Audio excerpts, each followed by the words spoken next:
national, now you got international law violation. You got actual murder. But you murder an Asiatic that's calling themselves Smith, Jones, and Johnson, and they're cleared of Asiatic African blood, that's called a civil rights violation. They can try to stomp you to China. It's not called acute or extreme assault. It's called a civil rights violation. You must understand why it's called that. It's because it's listed under artificial corporate person. It's not listed as a human being. And so if you don't know that, understand those instruments that you carry that you don't object to establishes that from a law position in the society. So the other thing that you want to do when you're dealing with these instruments, and I know it's going to take time for many Asiatics to get out of it. So what you want to learn to do is live within the contract. And so when you get these instruments, you're going to sign on it UCC 1-207, write it down. And you're going to get little stamps made. Little stamps made so that you can just stamp it wherever you're asked to sign your name. And I suggest you do that first before you sign your name. Don't sign your name and then do your UCC. Do the UCC first, then sign your name through it. Because they'll also lift your signature and put on another instrument. UCC 1-207. It's not, can you stand up? Give them the rest of the information. You always want to put without prejudice for that. Yes. Because you have to make an explicit reservation of your right. So if you just put one UCC by itself, they try to challenge you in court over it. So put without prejudice, UCC 1-207, UCC 1-103. Yes. Islam. That's every time you start your name. Let me suggest to you this, and everyone, please keep this in mind. This is your civic responsibility. Because one of the things that we're doing is teaching our people to be better citizens. Being part and parcel of this said government, we are to live the life accordingly. We are enforcing the law. We are not violating law. You must understand that. And so we are teaching you the jurisprudence that governs those civic affairs. Some of it you're familiar with, some of it you're not. The damage has been that you have been assuming that people who have been governing are legitimate. And so you've looked at yourself from a subordinate position. No, we are the government. They are servants. They've been racketeering for quite some time, and we have every intention to bring it to a screeching halt. But we can't unless we, or you, the people, decide that you want to stop being niggers.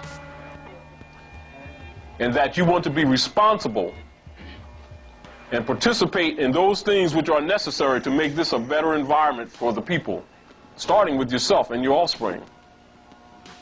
So you must be clear on that. You're being taught to not argue, quote unquote, your constitutional rights. What you're going to argue is the law. So when you say, I want my constitutional rights, that's a wrong statement, so never say that. The Constitution is in place to secure your rights. The Constitution is the law of the land to secure your rights.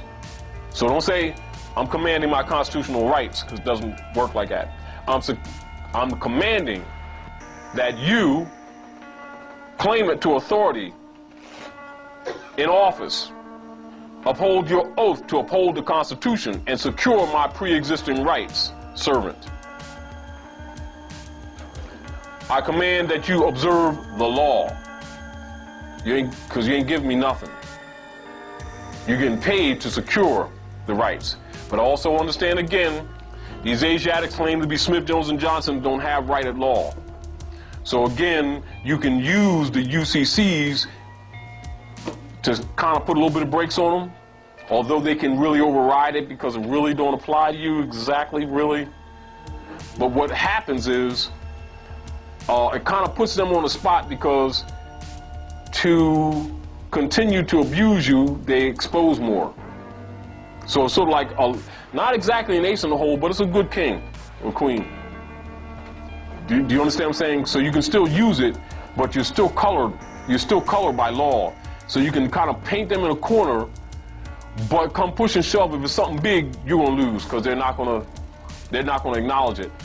You know, but you kind of put them on the spot, because now you're showing the cards that they're working with, and you weren't supposed to know this. It's on. I got a question. If I'm transacting all my business in my corrected name, do I still need to put... In your free national, you doggone right. I still need to put... Yes, because remember, the U.S. Democracy Corporation is really an organized criminals. They're well organized. And they're colored government. They're colored people. All right? And you already know that they're dealing with admiralty and maritime law, which is why all their courts will have the yellow fringe around the trading banner. And you must understand, and also that red, white, and blue is not the national flag, so don't confuse it with the national flag. Are you aware of that? Everyone aware of that? I know a lot of people have been told that that's the national flag. It's not. It's a flag of amity. Write this down. A-M-I-T-Y. Amity and commerce.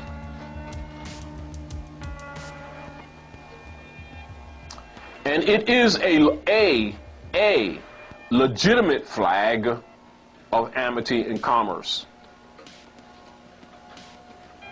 It is illegitimate if represented as a national flag.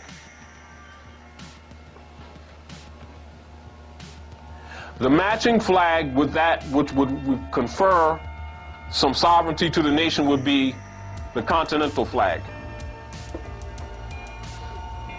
It has a red flag with a white canton with a green cedar tree in it. They also call it the Bunker Hill flag.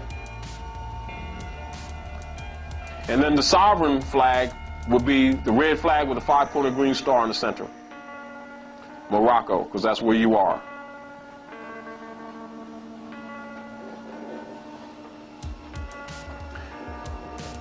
All right?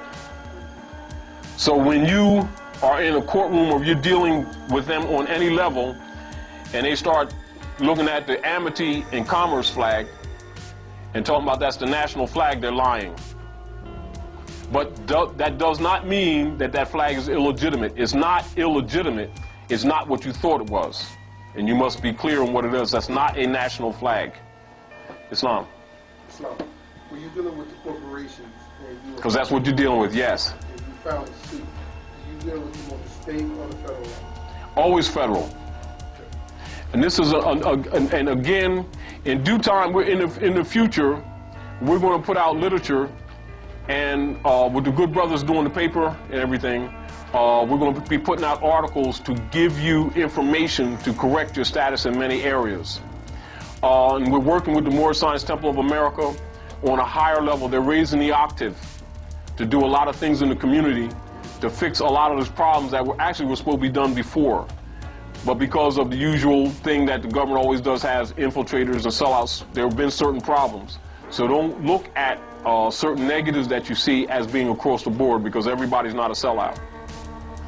But you must understand what that organization was for too. It was to take over the work that was to be done in the Freedmen's Bureau, which was closed in 1870, where you were to be colonized back on your land between the Allegheny and the Rocky Mountains, and you deal with the 1330 parallel issue, etc., etc. And but of course, you know, with the maintenance of the Negro brands, and then the Asiatics keeping the European family names, that knocked that out the box. And then they killed Lincoln so that the other information couldn't be expended to you, because actually the Emancipation Proclamation dealt with corporations, or the transfer of the slaves from the corporate families to the corporate state. It didn't free you. Don't misunderstand that. It means a transfer. And so our people think that the Emancipation Proclamation was a document of freedom. There was a document of transfer of responsibility for the cares of the property. No different than if we all get together, you know, because we got the burden of doing business as individual units, and we decide to incorporate, and then we have a corporation that takes care of those affairs. Well, that's what the corporate states have done for the plantations. Are we clear on that? So remember that when you say, you know, state of New Jersey and state of Pennsylvania, Commonwealth of Pennsylvania, and stuff like that, that you're actually talking about corporations. Never think of them as the land. Are we clear? I know most of you know this, but those who don't, get very clear in your brain and in your mind, whenever you start talking about New Jersey,